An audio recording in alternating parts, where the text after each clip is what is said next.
Greetings, everyone. Father Kropac coming to you from here in the church at St. Wendelin. I'm sure you recognized it.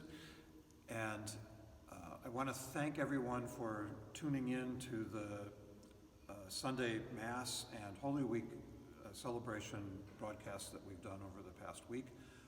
We had so many of you tuned in to the broadcasts and joined us in prayer from your homes, and so that's really great. We can keep each other in prayer and in support during this kind of challenging time for us when we'd rather be here for our Saturday evening and Sunday celebrations. There are a number of things that I would like to bring to your attention.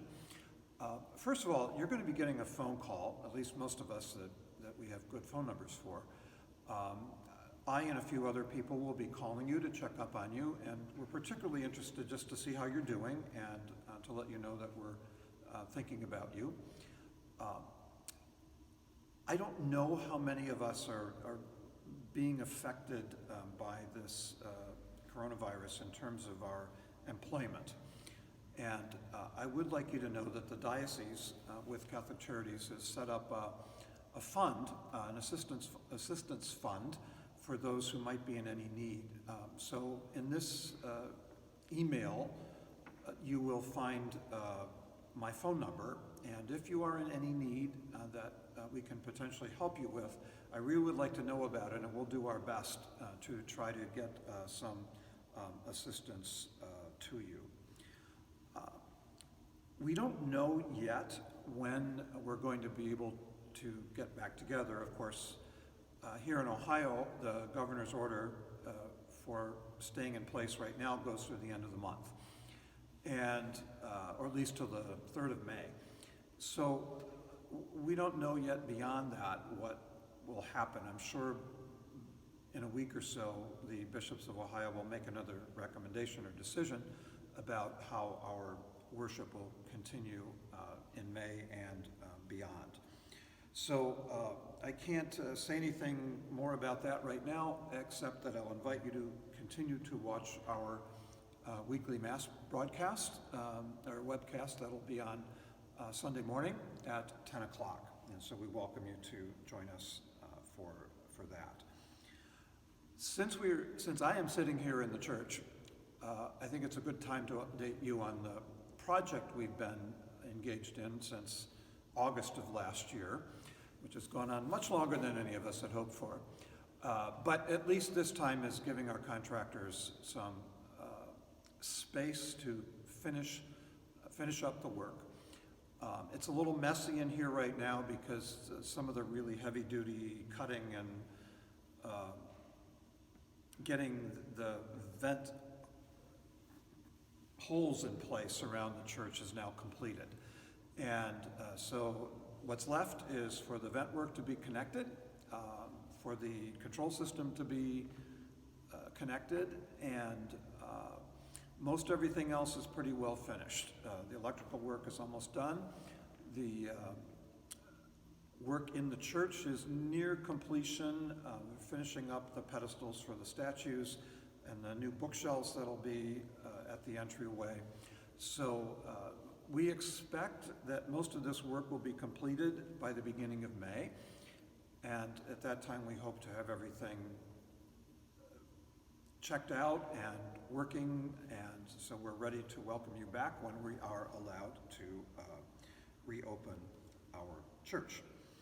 So we're also in a stage of looking at a potential tenant for the school building, and so our negotiations are ongoing with that, and hopefully for the next school year we will have someone in our building, which would be an enormous help for us. I thanked you at the beginning for your presence in these webcasts. I also really appreciate how conscientious most of you have been with keeping up with some kind of donations. Obviously, things don't stop. We still have bills to pay, people to pay. It's been my intention that we won't lay anyone off, and we'd like to keep the parish running as much as we can in the absence of people actually coming into the place and worshiping. So our current donation status is this. We've been closed for about a month now, and our normal weekly donations are down about 40%. And so that means 60% of you have been contributing and sending in an envelope either weekly or monthly, and we really, really appreciate that. It is an enormous help. The Easter collection was down about 63% from what we would normally get when people are able to come here. And so I would like to alert you to some possibilities, if you would be so kind as to continue making some donations to the parish. One way is to do it online, and the Diocese of Cleveland has made it a little easy for us. If you go to the link that's in the email and click on the donate button, it will take you to the Catholic Community Foundation, which is the foundation of the Diocese of Cleveland. And there is a link there where you can make a donation to the parish.